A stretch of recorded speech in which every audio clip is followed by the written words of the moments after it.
কুরআন পরিবারকে আল্লাহর বড় নিয়ামত, আশ্রয় ও সুস্থ সমাজের ভিত্তি হিসেবে উল্লেখ করেছে এবং পরিবারকে জাহান্নামের আগুন থেকে রক্ষা করার নির্দেশ দিয়েছে, যেমন সূরা তাহরিম নিজেকে ও পরিবারকে জাহান্নাম থেকে বাঁচানোর নির্দেশ দিয়েছে, যা ভালোবাসা, শ্রদ্ধা ও দায়িত্ববোধের মাধ্যমে একটি আদর্শ পরিবার গঠনের মূল ভিত্তি স্থাপন করে।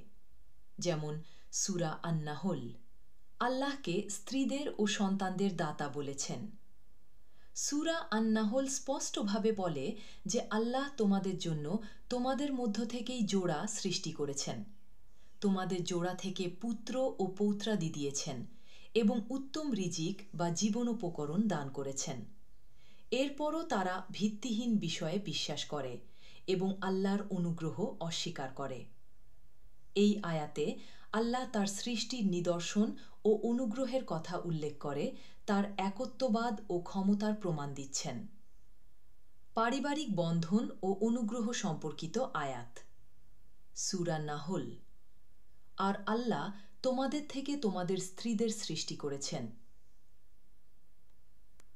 এবং তোমাদের স্ত্রীদের থেকে তোমাদের জন্য পুত্র ও পৌত্র সৃষ্টি করেছেন এবং তোমাদেরকে উত্তম রিজিক প্রদান করেছেন। তবুও কি তারা বাতিল বিষয়ে বিশ্বাস স্থাপন করে এবং আল্লাহর অনুগ্রহ অস্বীকার করে? সূরা রুম।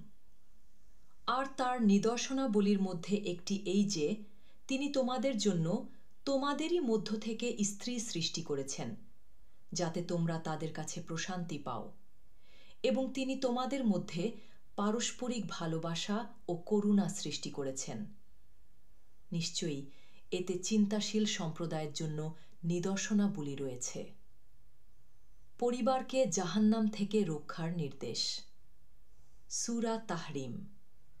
হে ঈমানদারগণ, তোমরা নিজেদেরকে এবং তোমাদের পরিবার পরিজনকে জাহান্নামের আগুন থেকে রক্ষা করো, যার ইন্ধন হবে মানুষ ও পাথর। তাতে নিয়োজিত থাকবে কঠোর হৃদয় ফেরেশতাগণ। তারা আল্লাহ যা আদেশ করেন তা অমান্য করে না এবং যা করতে আদেশ করা হয় তাই করে।